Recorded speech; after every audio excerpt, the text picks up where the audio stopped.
Bach formed the basis of Western European music for effectively the rest of time. You'll notice here in the videos that we've covered that there is a very big gap between Bach and Berlioz. You're right. The classical period was a thing, you know, Alberti bass, Mozart, Weitz. To very quickly fill this large gap, the classical period, which was headed by Mozart and Johann Christian Bach, which was one of the sons of Johann Sebastian Bach, took much of its inspiration from ancient Greece. Hence why it's called the classical period, because the study of ancient Greece is called classics. Classical period, looking back at that.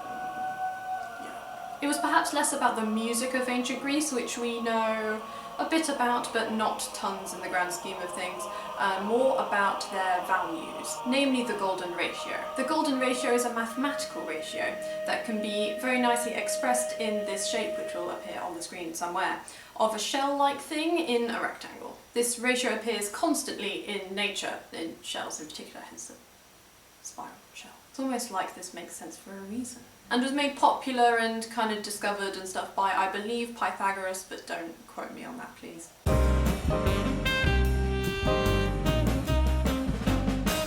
The perfection of shape and ratio between the two segments was a perfect analogy for the classical period's, classical music period's treatment of theme A and B within sonata form. Classical period, check. Then the end of the classical period brought on this angry chap.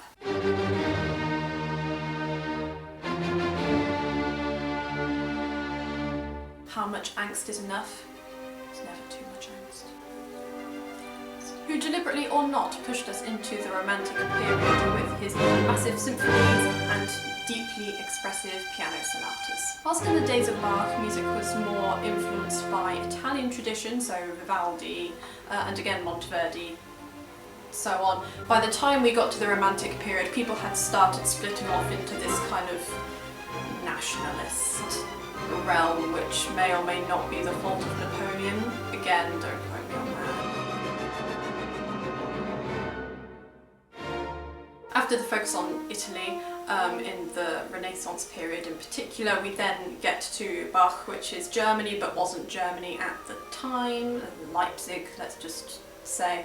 And then Mozart was very much Austria, so it was very much Central European at this point, and Beethoven was from Bonn, so then you had again Germany, that wasn't Germany at the time, and then you have the nationalist splits. It became less of a, ooh, isn't it exciting that music that's happening in that country over there, oh, I quite like that, I'm going to take that, and so on, and more, I must embody the sound of this tiny patch of earth I was born on, and that was that. Composers also started having this kind of big existential crisis of the point of the artist, oh the artist, which was kind of Beethoven's fault, because everyone was like, Beethoven's done everything, what more could I say or do?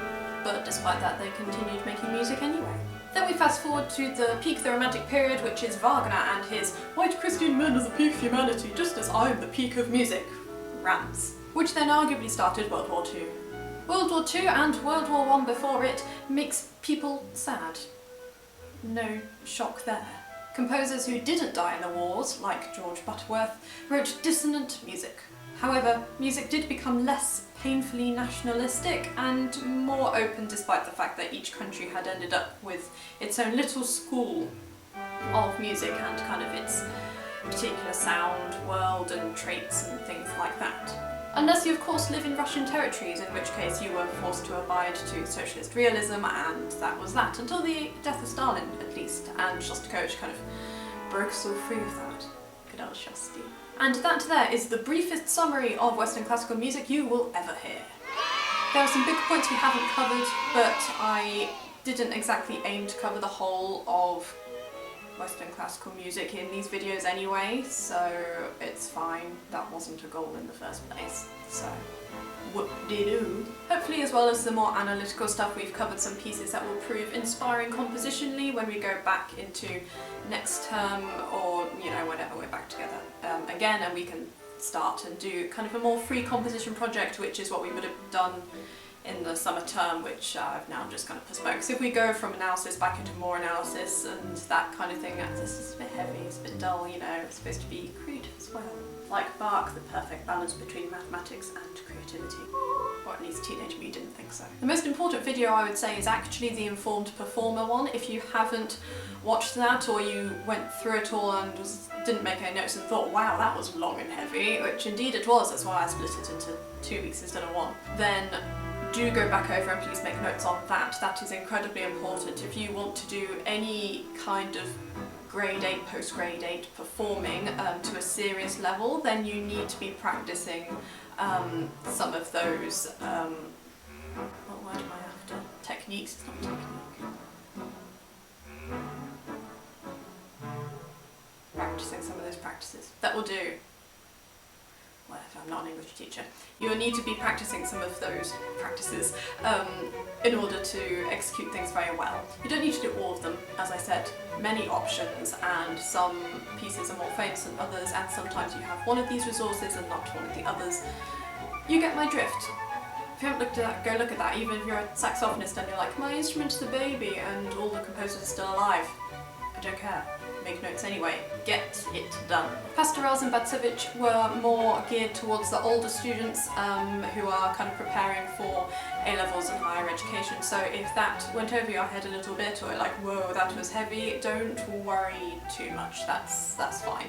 Again, I'm trying to put across the kind of learning and thinking that I did not have earlier on, which I wish I did, and I wish I found that a bit more useful instead of just kind of constant spoon feeding. It's like, make your own decisions, notice how it's not just this is music and that is it. You've also got to include history, art, literature and so on in order to get the bigger picture, and discovering these things for yourself will ultimately make things stay in your head better instead of just kind of going in one ear and out the other, particularly after you've done the exam.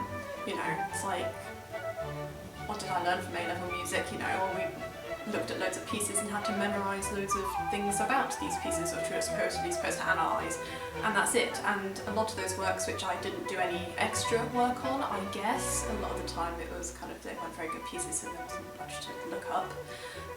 That went in one ear out the other, and that has not retained anything in my brain at all. But the ones I did extra work on, we had the Wagner Tristan and Isolde Prelude, which I can, as you know, I can talk about very well. I didn't even need to do very much research for the Wagner video, that all just kind of came from my brain. You know, that kind of learning is great. I'm encouraging this with your newfound time, unless you don't have newfound time, and you have in fact less time, in which case that is fine.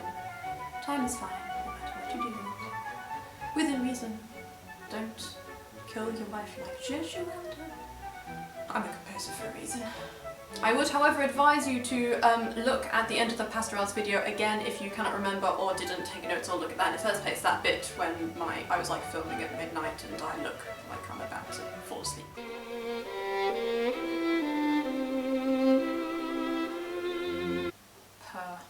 Yeah, that bit. And look at the section about John Clare, basically, which I believe is halfway through part 4 of that video and into 5, because looking at John Clare and his poetry, that's what we're going to be doing, going to be writing songs on his texts when we come back, whenever that may be. Let's hope September, we'll see, no promises. So as long as you're aware of that and that's on your radar, I think that's fine. You don't have to, please don't start the piece, don't write a whole piece and bring it, otherwise there's no point in doing all of the work then. But if you want to pick a text, then that would maybe be useful. I'll bring some examples when we get there, but if you would like to peruse more, feel free. I hope this was helpful and filled in any gaps and kind of made any connections from what we have covered in what has surely been the latest term ever. I may do more videos over the summer. I also may not. I make no promises. So if you would like to be notified of that, then subscribe, I guess. Does this make me a proper YouTuber now? It's not an official class. But we may cover some other stuff. Like, I've done a lot of analysis of Stravinsky's Rite of Spring for the A-levels, so because that was so much work, I might put that in a video just so that it's there if anyone needs it, really. And things like that. Again, I also may not. I now have no summer holiday because my exams are no longer due last week, but now due in the middle of August, so it depends how soon I can get that done. The videos will be up all summer, so feel free to have a look again, take more notes, do any of the activities and go through the listening lists if you like. That would certainly be very helpful But again, I won't make you. I'm chill. At the end of the day, I don't care. Just, you know, don't. No. Don't be like Berlioz. Have a great summer. Anyway, I thank thee. Bach thanks thee. Mozart thanks thee. And we bid you adieu for now.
I made you Mayvord.